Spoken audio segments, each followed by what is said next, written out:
Welcome back, everybody, to another episode of Super Mario Galaxy 2. In this episode, we are going to be going to the Fortunist Galaxy. And hopefully, winning first place for this. It's another race-type galaxy, just like Buzzards. Not my favorite, but we can figure it out from there. Fortune Street's back again. We get to have fun. I'm going second with a 97. God fucking damn it. Alright. Starship Mario. And as you can see, I have a little Luma next to me. The only time I can actually bring out a Luma for boards. Target amount of 15,000, just like the previous board. Third or higher. And as you saw before, this has 2 A's and a B. So in ranking difficulty, this is a lot harder than the previous one, which was a BCD.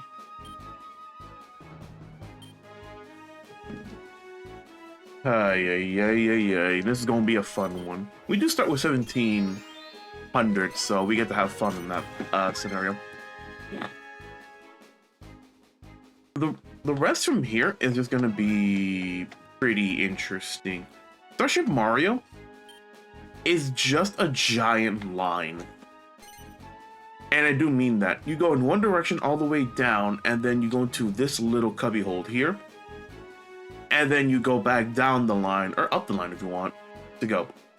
This little area here is only accessible through the 2 backstreet pipes. Green goes to green, blue goes to blue.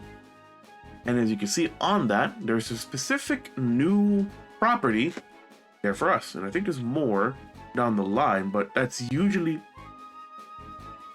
the only one for this board. This is a vacant plot. Vacant plots are one of the most fun parts I have about Fortune Street because the strategy revolving around them is fantastic. Am I gonna get it? No. Am I going to explain it once we get there? Once someone gets it? Most likely. But I am most likely not gonna get it. How am I standing on top of Mario's head? This is just weird. Yeah, I believe you, Yoshi. I'm about to say, it's going to be a very fun one, but this is one of the few boards in the game that does show how powerful the Wii is. And by how powerful, oh god. There's nothing more powerful than a Wii struggling to, like, go. Our 2 A ranks are both Bowser Jr. and Mario, which would make sense. Mario would be a pretty hard opponent to fight, and Bowser Jr. being the son of Bowser would also be a pretty hard opponent to fight. The B rank being Yoshi also is very interesting to me. All that Mario Party experience and all that bullshit in Yoshi's Island has trained him to be better. Also, you saw very carefully, I spin jump after every, like, movement, which is kind of funny, and I do love that. And yes, I just did it for the joke here that I'd be spin jumping all the time. Already on a good start, though. Fucking 2 and 1. You know, for the fun. Invest 200 in any shop you own. He does not own a shop. No, he does. Give me a good roll. Oh, we got the heart. And a free spade, so he can avoid Bowser Jr.'s way. And basically, this entire line is just amazing. This is how the board's gonna go. Ooh. So, goddamn. Not much else to say. I do like how we just have Mario Galaxy 2 in this. Just amazing. I also find it funny that basically, just like Starship Mario, it has its own gravity. So we're moving around the Starship Mario, and you get to see its different placements is the word. Yeah, different placements is the word. Where you get to see it, like, keep moving with its rotation of gravity. Kind of cool. In general, if you want to know like what's a good placement for shops, the green and blue district is a good position to have them on. The yellow district as well is a pretty good one to have as well because there is a stockbroker square here. And just like the observatory with this little fishtail, the island by itself is not bad, but it's only like useful if you have people landing on it. I am just rolling low. I got 2 2s and 1s, so that's fine with me. But goddamn, bro. Interesting. This is the bestest game ever. 1. Vacant plot. That is not bad. That's a ugh. Alright. Vacant plots have a variety of shops you can go. You land on there for 200 and you can change the vacant plot to one of a few different properties. And they both affect the player who owns them and everyone else. So, for the tax office that Yoshi got, the tax office, if the owner lands on it, gets 5% of their net worth, which, in all generality, is a really good chunk of change, no matter how poor you are. The only problem is that once you, once your opponent lands on it, they'll lose 10% of their net worth. So right now, everyone would pay 170 coins for the tax profit. It is a very interesting one. And if it's on the main board, it is going to disrupt you tremendously. So do be mindful of that. What?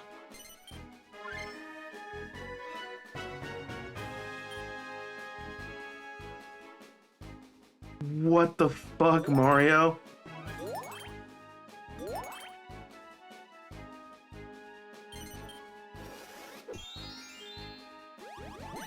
Oh, Bowser Jr. almost got it.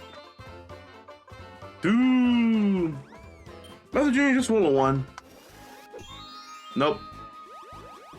162 early on. Hold on. This is gonna be a thing.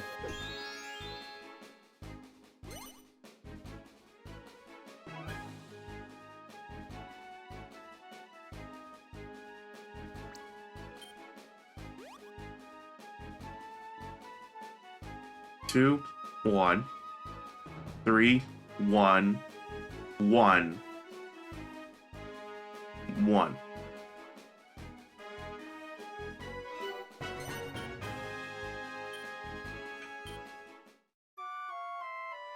Really? We're not even like mid-game and I'm getting this bullshit. Yoshi stole it.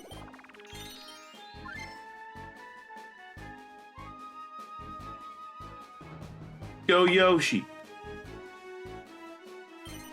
But yeah. I'm most likely gonna piggyback off of that for a bit.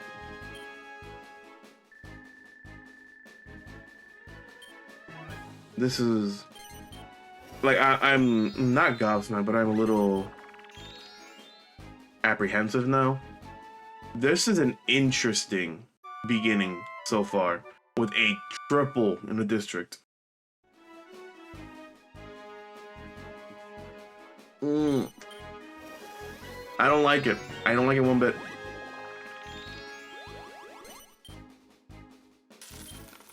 I don't care that I'm losing 98. I am not gonna have to go through the 117 and a 162.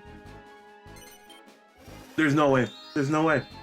I'd rather just go that way and cost myself 98 than go the other. Oh my god, this is a good one early on too.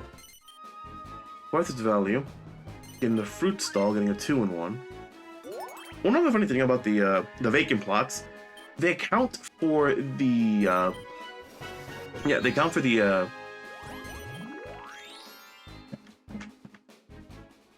Really?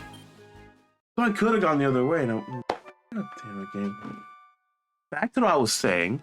The vacant plots count for just domination. So, like, they just count as a shop for your district. He's gonna piggyback, is he?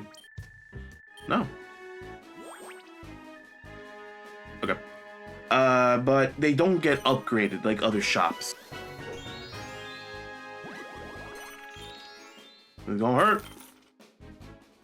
One other thing about this is that there are different there are more like shops for the vacant plot.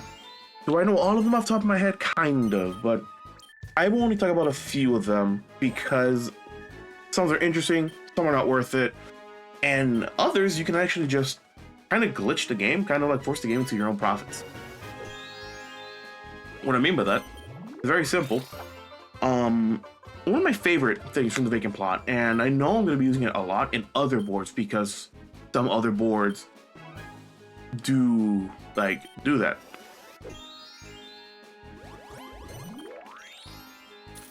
And that specific vacant plot is called the balloon port. The balloon port, if the owner lands on it, just gets a free ride to wherever they want to.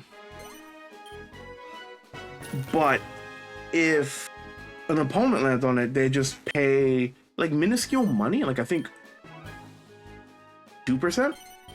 I don't remember off the top of my head what the calculation is, but it's a pretty like minuscule amount of money compared to the gain the owner gets. And when I mean you go anywhere, if you own the balloon port, I mean anywhere. You can go to Adventure Square, you can go to Adventure Square, you can go to the bank if you have full suits, you can go to a shop no one owns and buy that. You can land on your own shop, you can land on the stockbroker, you can land on the backstreet space, arcade, anything. Your world's your oyster when you have a balloon port, and it's one of the most important. Yeah, that's like one of the more important vacant plots in the game. And how they're balanced is that no more than 3 vacant plots of that specific type can be used. So with the balloon port, you cannot have more than 3 balloon ports on screen. Another one of my favorites is the house. Though I never use it, the AI usually goes for the house.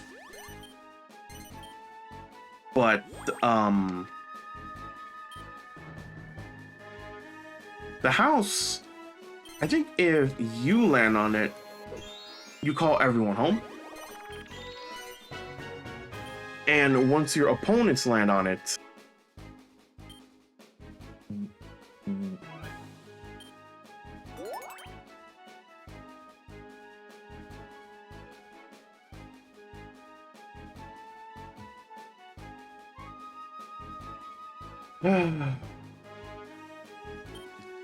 good thing I bought stock, but dude, what the fuck?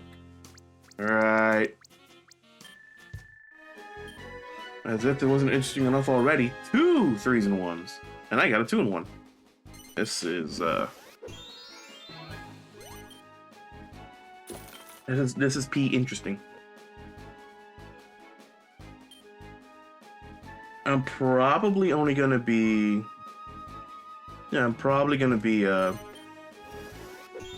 putting stock in both districts and not upgrading for a while until, not that I have the lead, but I want to profit off Mario and I want to get my own properties in check.